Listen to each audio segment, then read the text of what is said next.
Porque la zona era conocida con ese nombre, ¿no? Así como cuando se atraviesa un río, cuando se atraviesa un cañón y tienen un nombre, le ponen al nombre el puente de la zona, ¿no? Si no fuese así, sería una alusión a lo difícil que fue la obra.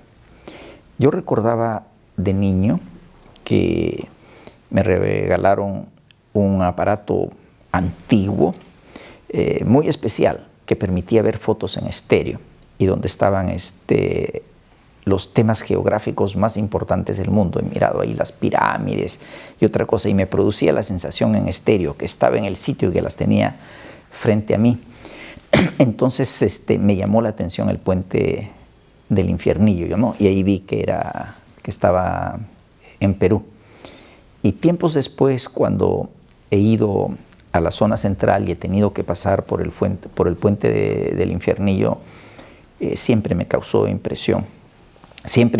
Hasta ahora, hoy en mismo, si paso y lo veo, me causa impresión de lo difícil que es, el lugar, y sobre todo de una obra que tuvo que hacerse para el pase de un ferrocarril.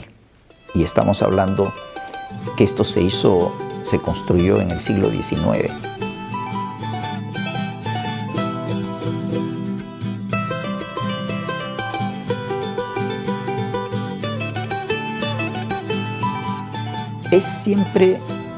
Es muy difícil, siempre es mucho más difícil tener que hacer las cosas en línea recta.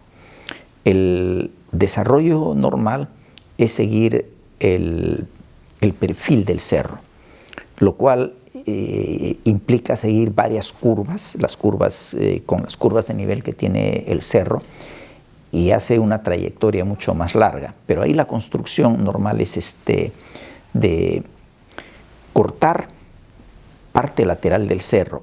Eso es más fácil que lanzarse directamente en un túnel. En el Perú hay bastante experiencia en túneles por las obras que se han hecho, tanto para transporte como sobre todo para minería o para centrales hidroeléctricas.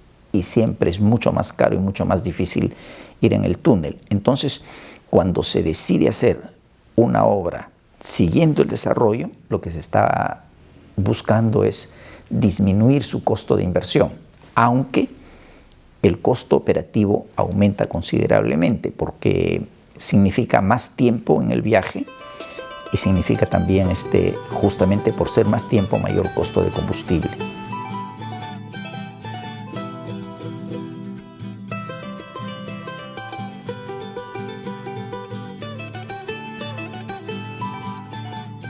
El Perú es esencialmente un país minero. Cuando los europeos vinieron en busca del Perú, vinieron en busca del oro. A ellos lo que los atrajo eran las leyendas acerca de las riquezas fabulosas que tenía el Perú, y todas estas eran riquezas vinculadas a los minerales, principalmente al oro y a la plata. Cuando llega Francisco Pizarro y toma captivo al Inca Atahualpa, el Inca Atahualpa le ofrece a cambio de su libertad 2 cuartos. Él estaba encerrado en un cuarto, ahí lo habían tomado prisionero. Y observando el Inca el interés y la codicia de los españoles por el oro, entonces el Inca les ofrece llenarles 1 cuarto con oro y 2 con plata, hasta donde llegara la punta de su dedo parado sobre la pared. Tuve la suerte de entrar a ese cuarto en la época que todavía se permitía, muchísimos años atrás, y comparé para ver hasta dónde llegaba la huella del Inca. Y mi dedo llegó hasta justamente donde llegaba la huella del Inca, ¿no? Yo tenía 1,77 m de estatura. Entonces, calculo que el Inca tenía esa estatura que para su época era bastante alto.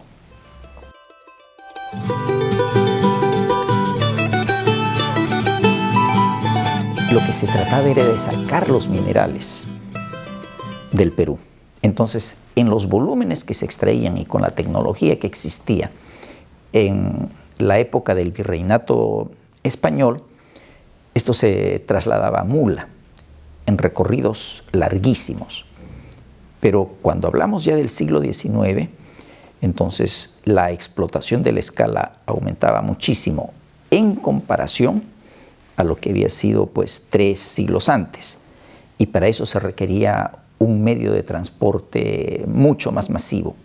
Entonces el medio de transporte era el ferrocarril. El ferrocarril tenía entonces un doble objetivo: el ser no solamente un medio de transporte de personas, ser sobre todo un medio de transporte de carga. Hoy en día, 2 siglos después, el ferrocarril se sigue utilizando principalmente para transporte de minerales. Y cuando transporta personas, es más que nada por un paseo turístico antes que por un real medio de transporte.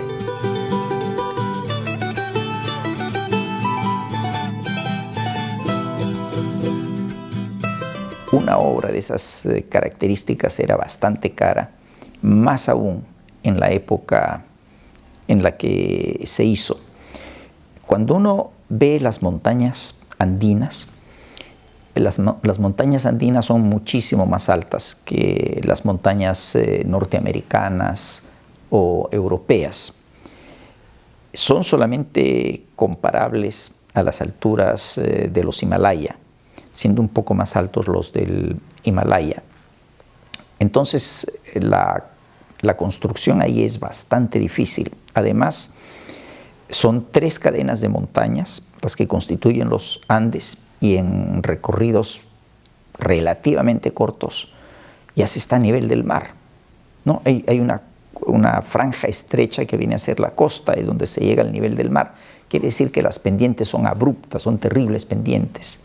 Y por eso es que harían falta varios infiernillos, y por eso es que la construcción ha sido tan difícil y fue tan meritoria por haberse hecho en el siglo XIX.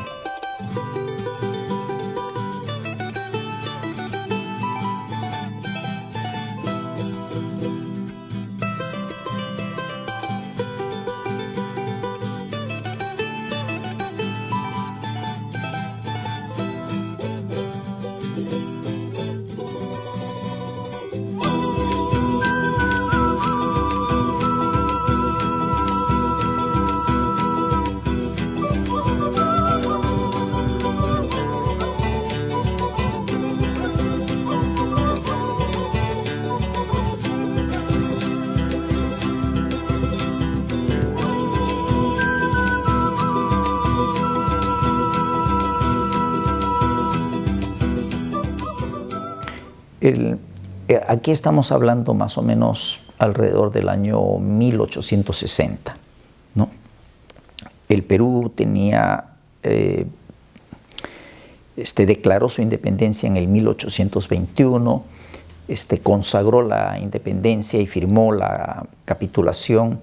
España firma la capitulación en el 1824 tras la batalla de Ayacucho, y el Perú comienza a organizarse como nación, cuando ya existían otras naciones en América del Sur. Chile había declarado su independencia unos 11 años antes que Perú, y a Perú le cuesta llegar a ser una nación integrada.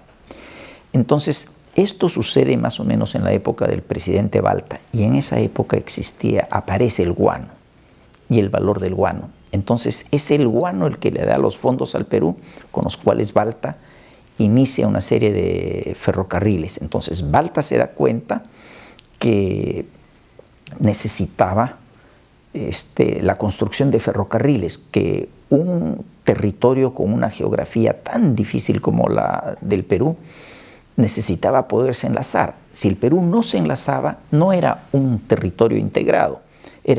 Sería una serie de pequeños valles y zonas aisladas, sin conexión entre ellos, que no permitían crecer económicamente. Entonces es así como comienza el plan de ferrocarriles, ¿no? Aprovecha el dinero del guano y al mismo tiempo se da cuenta que le faltan ingenieros. Entonces de allí nace también la idea de construir sus propias escuelas de ingenieros, ¿no?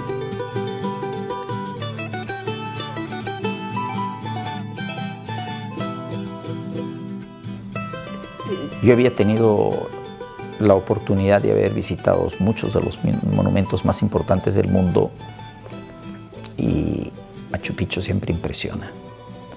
Entonces, Machu Picchu es realmente una obra importante, impresionante, porque no existía un animal con el tiro que podía tener un caballo, por ejemplo, ¿no? Y la civilización inca no conoció la rueda.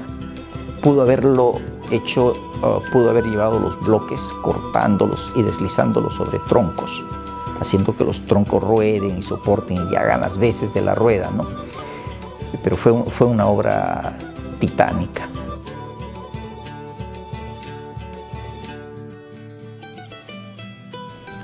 Dentro de una ingeniería profesional, sí. La diferencia, o sea, todas son obras de ingeniería, ¿no? Entonces, la diferencia es que la ingeniería de la ciudadela de Machu Picchu es más una ingeniería artesanal. Es como una comunión del hombre con la naturaleza. Entonces el hombre percibe la naturaleza, percibe las dimensiones de la naturaleza y es capaz de diseñar esas obras. Y tiene que haber habido algo de cálculo para poderlas efectuar. La ingeniería que existe en la época del Infiernillo ya es una ingeniería mucho más profesional. Ya existe un cálculo de resistencia de materiales, un cálculo estructural.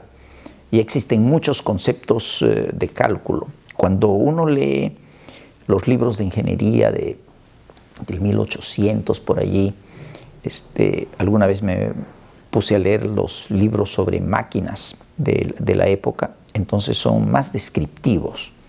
Es la descripción de unos modelos sin muchos cálculos. Si uno compara esa ingeniería, que ya es una ingeniería profesional, con la ingeniería profesional de hoy en día, la ingeniería de las computadoras, el salto es abismal. El descubrimiento, la creación de la máquina de vapor es la que les pone el músculo a las máquinas por primera vez, y ahí es cuando comienza la revolución industrial. Entonces, la revolución industrial tiene por ahí unos 200 años, ¿no? Y tras la máquina de vapor aparecen los vapores para el viaje por los ríos o viaje marino, y los ferrocarriles. Entonces el Perú hace esas obras en función de la existencia de ferrocarriles, que a su vez aparecieron debido a que se pudo tener la máquina de vapor, ¿no? O sea, corresponde a esas épocas. Pero como obras de ingeniería, antiguas, prehispánicas, ¿no? Estamos hablando de la obra inca, por ejemplo, los caminos incas son impresionantes. Y hay también infraestructura hidráulica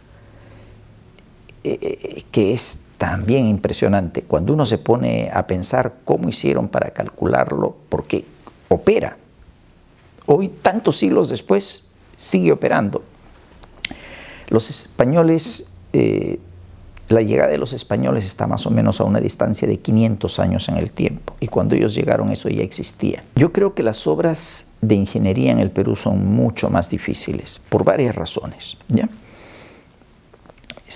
Europa es plano. Las alturas que hay en Europa son mucho menores que las alturas que hay acá. Entonces, cuando uno viaja al interior del Perú, en la zona de sierra en el Perú, llega a tener desarrollos en las carreteras donde uno mira hacia el abismo y las nubes las ve abajo, ¿no? Y uno mira las cifras y se da cuenta que está manejando en una carretera que está por encima del pico más alto de Europa. Entonces, Europa no tiene ni de lejos las pendientes que tiene el Perú. Además, geológicamente, Europa es mucho más antigua y su territorio es un territorio mucho más estable. Entonces, realizar esas obras en Europa es mucho menos dificultoso que hacerlas en el Perú. Las catedrales que uno ve en Europa son impresionantes, ¿no? Son una mezcla de estética. Uno lo percibe en la sensación que invade el cuerpo cuando uno está frente a ellas y las mira y las repasa. Están llenas de arte y de belleza, pero al mismo tiempo estructuralmente son obras fantásticas. Me pregunto si en el Perú se podría hacer, porque en el Perú cada 400 o 500 años hay un sismo de grado 9, ¿no? Un par de grado 8 y varios de grado 7. Entonces el territorio es bastante difícil.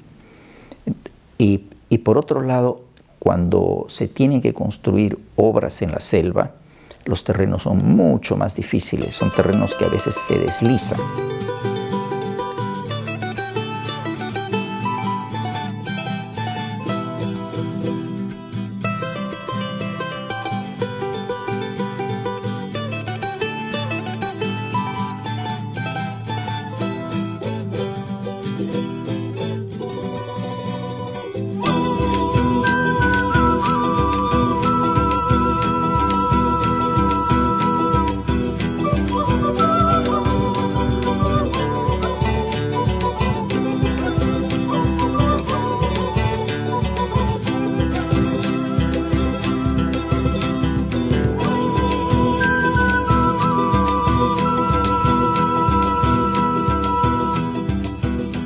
Las centrales hidroeléctricas lo que hacen es utilizan la energía potencial del agua. ¿Esto qué quiere decir? Que el agua se comienza a colectar desde las cumbres más altas, fruto de las lluvias, caen a un río, el río es como su camino natural y finalmente llegan al mar. Entonces, entre el punto que nacen o el punto que ya tienen un caudal apreciable y el nivel del mar, pueden haber algunos miles de metros de diferencia en altura. Y si esas aguas, en lugar de disipar su energía, siguiendo la ruta normal del río, que la pueden hacer en arrastrar piedras, sólidos y otras cosas, o turbulencia, si en lugar de eso se las usa en una caída directa, sirven para producir energía hidroeléctrica. Entonces, lo que se busca es tomarlas en un punto y devolverlas a otro punto, pero que la nueva trayectoria sea un viaje primero casi horizontal y llegan a otro recodo del río donde tras el viaje horizontal el río está mucho más abajo. Entonces, entre ese punto en donde terminan ahora en la parte de encima del río y la parte de abajo se pasa una tubería, que le llaman una tubería forzada. El agua se pasa por esa tubería y cuando se pasa por esa tubería es como que tuviera una caída libre. Llega con una velocidad enorme, que es producto de la altura, ¿no? Al llegar con esa velocidad enorme, se dispara contra las palas de una turbina y la turbina gira. Al girar, arrastra un generador eléctrico y el generador eléctrico trata de frenarla. Y para que el generador eléctrico la frene, el generador forma un campo magnético que es el que produce la energía eléctrica. Entonces la turbina gira a velocidad constante, las paletas de la turbina giran impulsadas por el agua y frenadas por el generador eléctrico y la energía eléctrica va saliendo. Cuando uno quiere diseñar una de esas obras, lo puede hacer si físicamente es posible en una sola caída. Pero en los tiempos más antiguos de las centrales de Arequipa, bastaba una pequeña caída para absorber toda la demanda que tenía Arequipa. Entonces no valía la pena ni usar toda la caída, ni usar todo el caudal del río. Entonces la primera de las centrales hidroeléctricas se hace en la zona más baja y por un caudal mucho menor. Conforme fue creciendo la ciudad, aquí le estoy hablando de fines del 1800, inicios del 1900, ¿no? Entonces, conforme fue creciendo la ciudad, fue creciendo la demanda eléctrica de la ciudad y la electricidad fue siendo utilizada no solamente para iluminación, sino para fuerza motriz.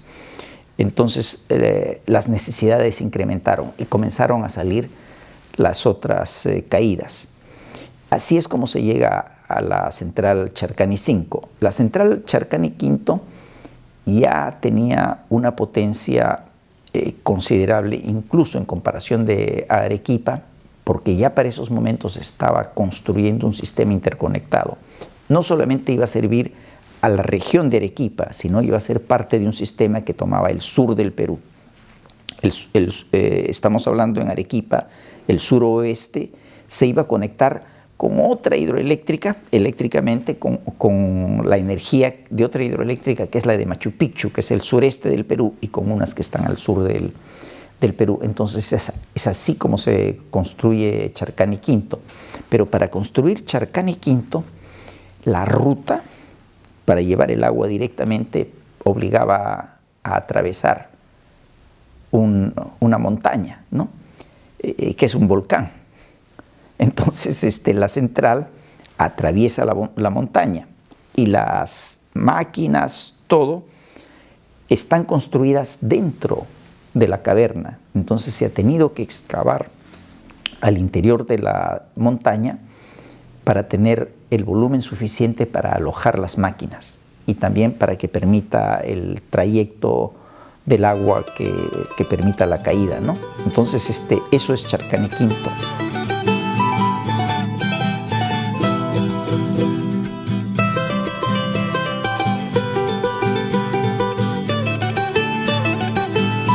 El tema es que está al interior de un volcán, ¿no?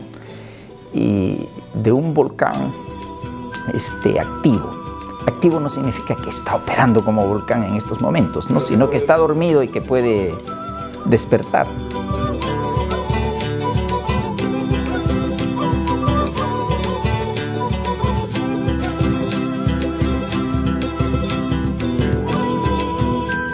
En Italia se construyó la primera central geotermal del mundo, que es una tecnología totalmente diferente. Es una planta de vapor, donde el vapor no es generado en una caldera, sino es suministrado por la tierra. Es el vapor natural que genera la tierra.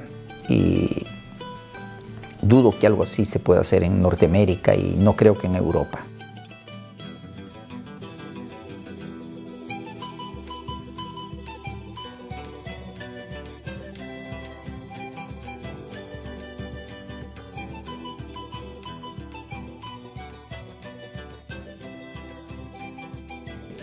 La demanda estaba en Arequipa, la que necesitaba la electricidad era la ciudad de Arequipa y el recurso, la hidroeléctrica, estaba en Arequipa.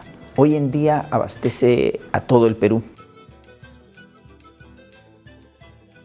El Perú tiene un sistema interconectado, salvo la ciudad de Iquitos, que está muy lejos en la selva y que obliga a una conexión a través de la Amazonía, lo cual no se ha hecho por principalmente razones ambientales, porque no se quiere abrir un surco de conexión de centenares de kilómetros a través de la Amazonía. Todo el resto del país está conectado, de tal manera que las centrales hidroeléctricas abastecen a una red y desde esa red se abastece a todos los consumidores.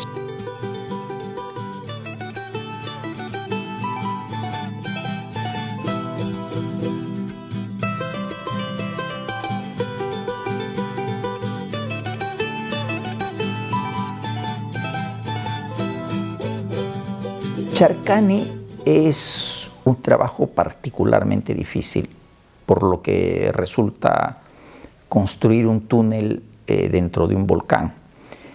A Charcani se le hizo una inspección al túnel hará unos 15 años. Después de que ya tenía, Charcani se inauguró el 85, después que tenía unos 20 años de operación, como lo mismo se hizo con otra hidroeléctrica, con Mantaro. Y en Charcani el túnel se encontró en buenas condiciones.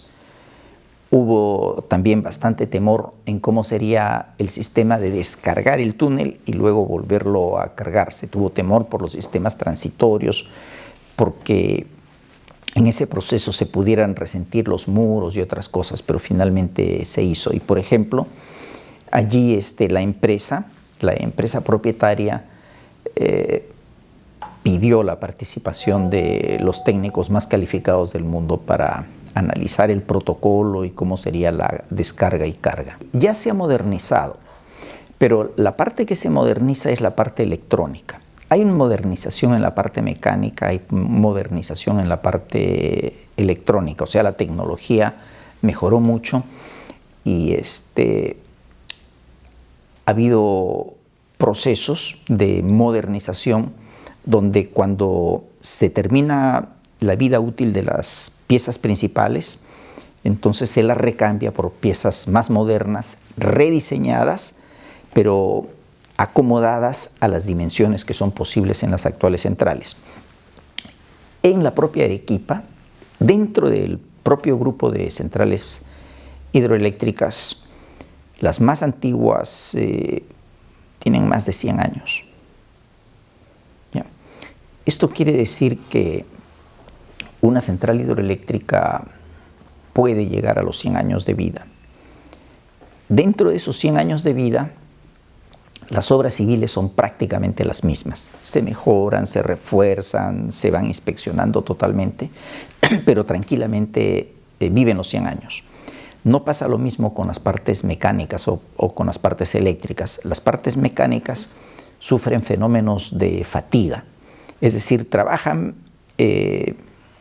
bien permanentemente con los desgastes naturales del trayecto del agua, pero en algún momento dado es como que los metales ceden y es un fenómeno que se llama el creeping. La central en operación se va estudiando permanentemente y ya con la operación se encuentran algunas peculiaridades, algunas características que no se conocían al momento del diseño. Pero al tener el nuevo diseño, bueno, ya se está obligado, ya se está condicionado por las dimensiones que tienen los equipos, pero no necesariamente por la geometría que hay al interior. Entonces la geometría se mejora muchísimo para mejorar los rendimientos. Hay mejores materiales, hay mejores métodos de construcción, que es lo moderno, y se pone un equipamiento moderno. Y lo que sí se cambia casi totalmente es lo electrónico. O sea, todos los controles que se usa hoy en día son los controles modernos. El Perú tiene una demanda máxima del orden, el Perú de hoy en día, de 7.000 megawatts. Charcanis aporta 135 de esos 7.000 megawatts. Pero en otras centrales que se puede construir, se calcula que se puede llegar hasta 40.000 megawatts. ¿Por qué? En el Perú nace el río Amazonas, que es el más caudaloso del mundo. Y además tiene las montañas que son las segundas más altas del mundo, que son los Andes. Y la potencia hidráulica es proporcional al caudal, y ahí tomo los caudales del río Amazonas, y a la caída, a la altura, y ahí están las alturas de los Andes. Entonces, esa es la razón por la cual el Perú tiene un gran potencial hidroeléctrico, que en estos años debería ser una fuente importante para ser convertida, es de hecho energía verde, energía limpia, ¿no? Entonces, que tiene la posibilidad de ser convertida en energía eléctrica y tiene la posibilidad incluso de ser exportada por las tecnologías que hoy día existen como hidrógeno verde o de otras formas, ¿no?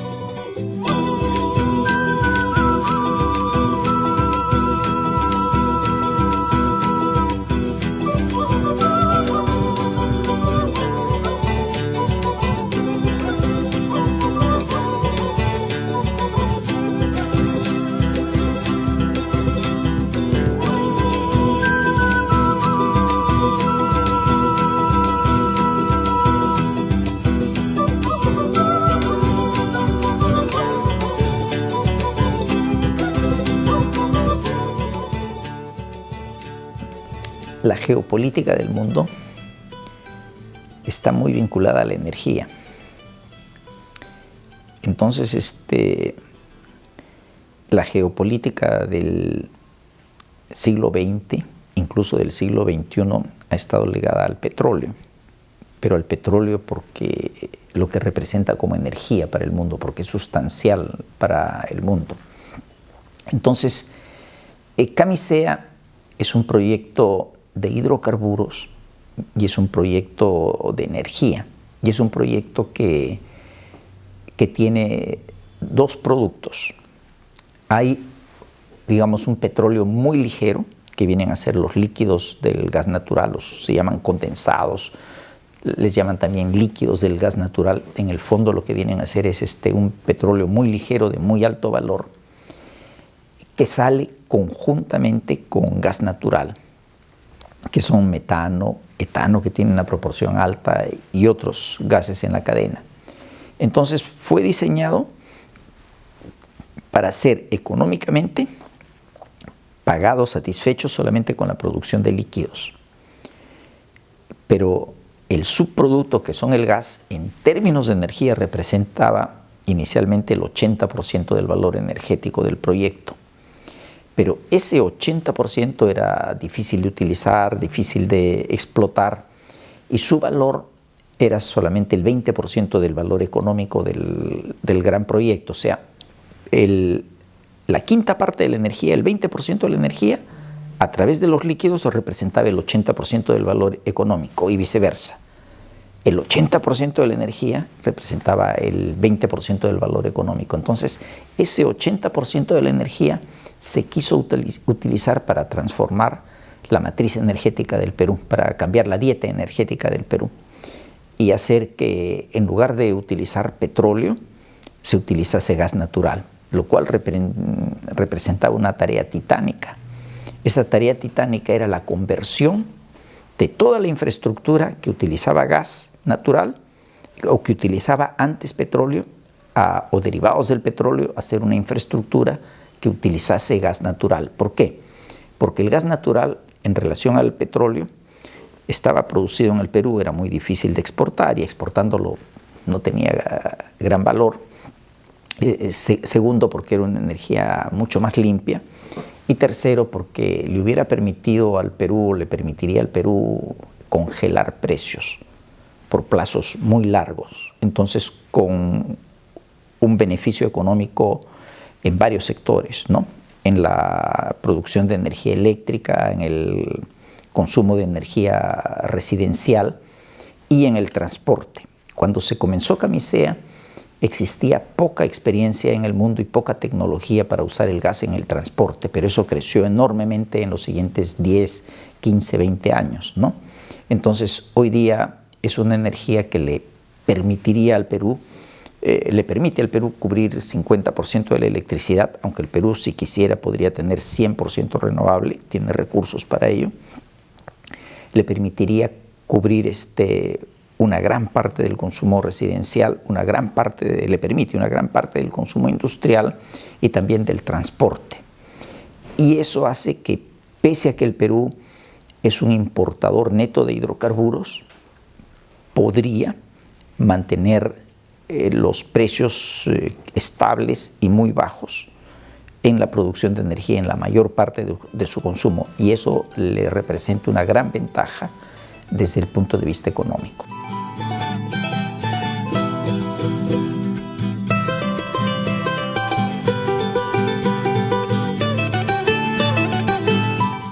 Es una historia que se remonta a mis años de estudiante. Cuando yo era todavía un estudiante en la Universidad de Ingeniería y se analizaba las situaciones del Perú, uno de los temas que se analizaba era el tema de energía. Y entonces encontrábamos que el Perú, que en esos momentos era exportador de petróleo, dependía de dos fuentes de energía: del petróleo y de la hidroelectricidad. El temor es que el petróleo disminuyese o se acabase, o la demanda creciente ya no pudiese ser atendida por la oferta y no se encontrase más, y que los precios se encareciesen en el mundo. Y en el caso de la hidroenergía que se utilizaba en el sector eléctrico, El problema era la estacionalidad, ¿no? Que no hay agua en igual proporción todo el año y que tampoco todos los años. Vienen años de sequía y años muy lluviosos. Entonces obligaba a tener una infraestructura difícil de conocer en un país con las alturas que tiene el Perú y con los problemas sísmicos que tiene el Perú, caros de construir, ¿no? Entonces se quería tener una tercera fuente de energía y se buscó por varios lados. Se intentó con la energía nuclear. La dimensión del Perú era muy pequeño para la energía nuclear. Se intentó con el carbón mineral. El carbón mineral que tenía el Perú era poco y el que se encontró era antracita, un carbón durísimo y muy difícil de quemar. Y en eso apareció Camisea. Entonces Camisea aparecía como un combustible, un nuevo combustible, el gas natural, con enormes reservas, enormes en comparación a la demanda de energía del país, capaces de cubrir toda la demanda del país por más allá de medio siglo. Entonces, por fin se había hallado la tercera fuente de energía que se buscaba para resolver el problema del Perú. Entonces, yo a la sazón, cuando se encontró Camisea, era asesor técnico del ministro de Energía y Minas. Yo trabajaba en la empresa eléctrica y él me llevó ahí para que lo acompañe y vea los proyectos de generación termoeléctrica.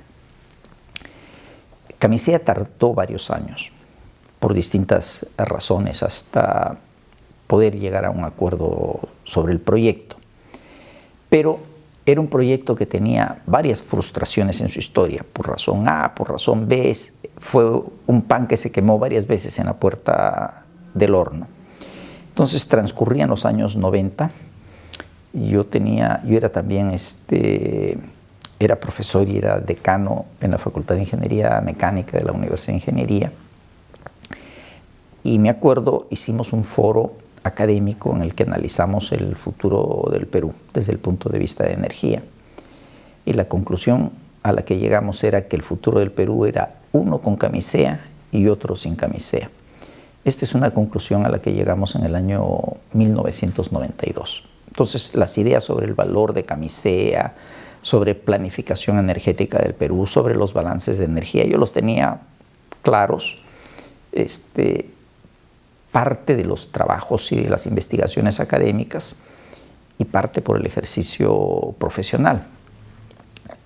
Siendo así, el proyecto Camisea había logrado superar las diferencias que tuvo en gobiernos anteriores y durante la administración Fujimori se logró tener un acuerdo con Shell, que fue la empresa que originalmente descubrió Camisea. Hubieron unos términos para ese acuerdo y finalmente Shell expresó que estaba dispuesta a seguir con el proyecto, pero que quería concesiones mayores que las que figuraban en el acuerdo y le pidió a la administración Fujimori concesiones mayores. La administración Fujimori las examinó y se las negó. Y recuerdo una frase que era importante. Decía, si para desarrollar el proyecto se tiene que llevar todo el gas y no me pagan casi nada, me pagan un precio de nada, ¿cuál es el negocio para el Perú? ¿No? Y bajo ese argumento simplemente dejaron aparte lo de Camisea. Esto es porque se refería a la parte de gas. El proyecto se hubiera reducido solamente a lo de líquidos. Shell se fue y se retiró y le dejó al gobierno peruano como herencia la propiedad de los yacimientos de Camisea con reservas probadas, lo cual es una fortuna. Entonces, el gobierno peruano, la misma administración Fujimori, convocó a un concurso, trazó un nuevo esquema de desarrollo. Eso se asentó primero en un marco legal que creó, modificó la ley de hidrocarburos para el caso específico del gas a través de una ley del gas natural, creó un reglamento de esa ley, e hizo un concurso público. Y luego del concurso público determinó los ganadores. Fueron años difíciles para el Perú en lo político. El presidente Fujimori había sido elegido por tercera vez presidente de la República. Hubo un escándalo grandísimo por un tema de videos y él anunció que se iba. La buena pro del proyecto Camisea, dividido en 3 paquetes de contratos, había sido dada en enero del año 2000. En enero, febrero del año 2000, durante el segundo mandato de Alberto Fujimori. Vinieron las elecciones, inició su tercer mandato a fines de julio de ese mismo año, del año 2000, último año del siglo XX. Y finalmente se fue del país y no firmó los decretos supremos que aprobaban la firma de los contratos de Camisea. Entonces, entre que se hizo el concurso, se otorgó la buena pro y que él se fue y no firmó los decretos supremos, habían pasado varios meses, más de medio año. Yo, Valentín Paniagua Corazao, juro por Dios y por la patria que ejerceré fielmente las funciones propias de la Presidencia de la República que asumo de acuerdo con la Constitución Política del Perú desde este momento y hasta el 28 de julio del 2001. Llega el gobierno de transición del presidente Paniagua y el presidente Paniagua me llama y me encomienda la cartera de Energía y Minas. Y el primer día me entrega los contratos de Camisea y me explica la situación. Estaban los decretos supremos que necesitaban la firma del presidente, tenían ya la firma de los ministros anteriores y había que ver si se firmaban o no. Firmar los decretos supremos implicaba designar y empoderar a un funcionario del Estado para que él firme a nombre del Estado y por delegación de los ministros los contratos de Camisea. Pero era asumir la responsabilidad de Camisea, entonces me pidió revisar los contratos. Yo tenía en la mente clarísimo la conclusión que habíamos llegado años anteriores, que el destino de Camisea era uno, el destino energético del Perú era uno con Camisea y otro sin Camisea. Y no quería que una vez más se frustrase el proyecto, porque habíamos recorrido todo el trayecto, se había hecho la ley, los reglamentos, años tras eso, los concursos, listos los contratos para ser firmados después de haber declarado un ganador y no firmarlos. Examiné los proyectos, tenía temor respecto a las fórmulas de reajuste de precios. Y cuando las vi me encontré con la amarga sorpresa de que había errores en las fórmulas de ajuste de precios y que los precios iban a subir excesivamente porque habían tomado como referencia precios internacionales de unos años muy recientes donde estaban los mínimos históricos de precios. Entonces esos mínimos iban a subir y los precios iban a escalar enormemente, iban a ser de nuevo un tormento para la gente. Así que renegociamos los precios. Era muy difícil renegociar cuando el Estado es el que había sacado esas bases y esas bases habían sido los concursos y sobre esas bases habían ofertado, ¿no? Mi arma de la negociación era que finalmente pues yo no firmaba y el proceso tenía que iniciarse de nuevo. Y para los ganadores también era una frustración. Fue una negociación muy dura. Y por otro lado, éramos un gobierno de transición.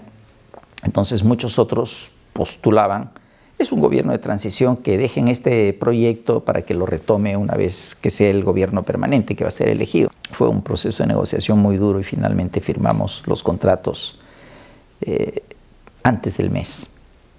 Me acuerdo, nosotros asumimos, el presidente Paniagua asumió más o menos el 16 de noviembre y el 9 de diciembre estábamos firmando los contratos de Camisea. En esos días había un compromiso que había que cumplir, me acuerdo, había 2 compromisos que tenía el ministro. Uno era en China, representaba irse a China, y otro era una reunión de ministros en Uruguay. Entonces envía a los viceministros. Primero sale una troncal. Imagine el cuerpo humano, digamos la vena que es capaz de llevar la mayor cantidad de caudal de sangre en el cuerpo humano. Ya, esa es la vena que trae el gas desde la selva hasta la costa. Los yacimientos están en la selva. Entonces extraen y lo que sacan es una mezcla de gas y de líquidos. Eso no lo pueden transportar. Entonces esa mezcla la llevan hasta una planta que está en la zona de las Malvinas, y en la planta de las Malvinas separan los gases de líquidos. Tienen que usar tremendos compresores y todo un complejo.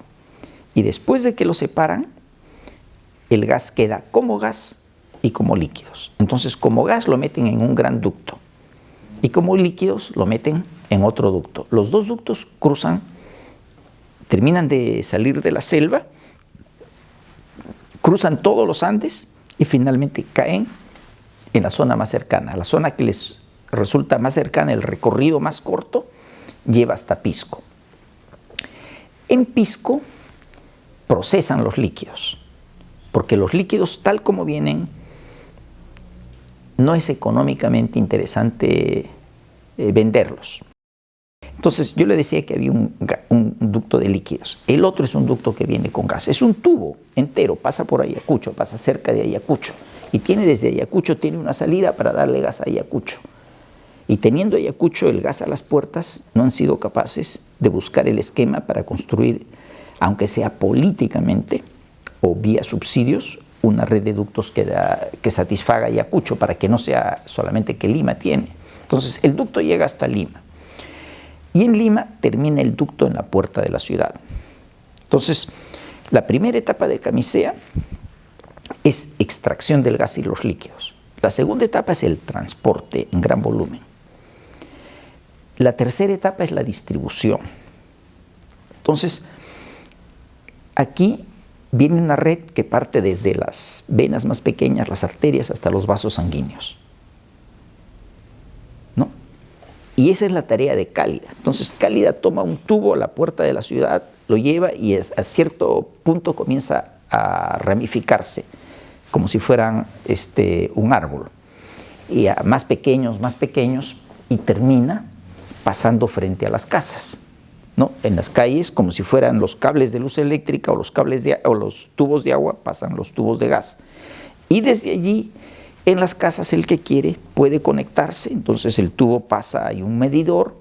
En ese medidor está lo que la empresa Cálida le va a facturar al consumidor, y tiene que entrar los ductos a la casa. La mejor respuesta que tengo es la que me dio un amigo, un colega. Él enseñaba termodinámica. Termodinámica es justamente la materia que trata de ver con energía. Y él con facilidad podía hacer los cálculos económicos y todo. En el sitio donde él vivía, la red de gas pasa al frente de su casa. Entonces él quiso que le pusieran la red de gas. Sí, ningún problema. Pero sacó las cuentas y le costaba $1,000. ¿Por qué le costaba $1,000? Porque la inversión de la empresa terminaba frente a su casa, en el medidor. Y del medidor para adentro era inversión de él. Entonces él tenía que picar el piso, de repente instalar los tubos al interior, de repente meterlos dentro de las paredes para que no se vea un tubo para afuera, incluso por el peligro de tener un tubo para afuera, etcétera, etcétera. Más cambiar los quemadores, porque los quemadores de los equipos están hechos para gases, gas licuado de petróleo, que esto es una combinación de propano-butano, ¿no? Y aquí lo que venía era metano-etano, no propano-butano. Propano-butano es el GLP, lo que viene como líquido en los cilindros. Esto es químicamente Son las mismas componentes, carbono e hidrógeno, pero las proporciones son distintas y las propiedades son distintas. Todo eso le costaba a él $1,000. Un profesor universitario. Él no tiene los $1,000. Entonces, si él saca la cuenta, ¿cuánto le costaba en esas épocas un balón de gas? 20 soles. ¿No? $1,000 en esa época eran pues a 3.50, era 3.500 soles. 3.500 entre 20, 175 meses. Y tenía que pagar los intereses de 175 meses. Y los intereses que le daban 10, 12, 15%, ni siquiera por año, ¿no? 10 por mes, no le salía cuenta. Entonces dijo, gracias, sigo yo con mi GLP. Y yo pienso que como él, muchísimos dieron la respuesta. O sea, el Estado no se preocupó de ese detalle. Y ese es un detalle que tuvo que haber negociado con la empresa. El Estado fue un muy mal negociador con las empresas. Tuve una conversación con gente de Colombia. Para esto sirve lo del Colegio de Ingenieros, entonces conversando con colegas de otros lugares. Me permite en el Perú con las autoridades del Perú y me permite también en otros países, incluso con las autoridades de otros países, ¿no? Entonces la diferencia entre las inversiones en el Perú y en Colombia es que en el Perú el Estado peruano termina poniendo parte de la inversión. En Colombia obligan a que toda la inversión la ponga. El que quiere ir al país tiene que poner toda la inversión. Entonces acá la empresa vino, y deben ser las mismas empresas porque son empresas colombianas. En Colombia las obligaron a que pusieran toda la inversión si querían el negocio. Y tuvieron que poner toda la inversión y las obligaron a que tengan un número de conexiones. En el Perú no las quisieron hacer. En los contratos originales de Camisea se había puesto un número de conexiones que era ridículamente bajo, 70.000 conexiones. 70.000 conexiones para una ciudad como Lima con cerca de 10 millones de habitantes, en esos años posiblemente 9 millones de habitantes. 10 millones de habitantes dan 2 millones de conexiones. 70.000 es ridículo. ¿Ya? Pero se quería la obligación a 70.000 porque pues si traigo una empresa comercializadora tiene que saber vender. Bueno, en el gobierno siguiente le cambiaron los contratos y le pusieron que eran 70.000 conexiones potenciales. Le dieron un nombre, ¿no? Y desnaturalizaron el contrato. El contrato perdía una obra. Y aquí lo que se cambiaba el contrato era por la voluntad de una obra. Entonces la empresa dijo, bueno, los clientes no la quieren. A la empresa no le interesaba como rubro principal de su negocio las conexiones domiciliarias, le interesaba las industriales. Entonces, si el domiciliario no interesaba, no le importaba, ahí ganaba poco. Quería las industriales, hizo todas las industriales y no hizo las domiciliarias. Y el Estado no le supo exigir.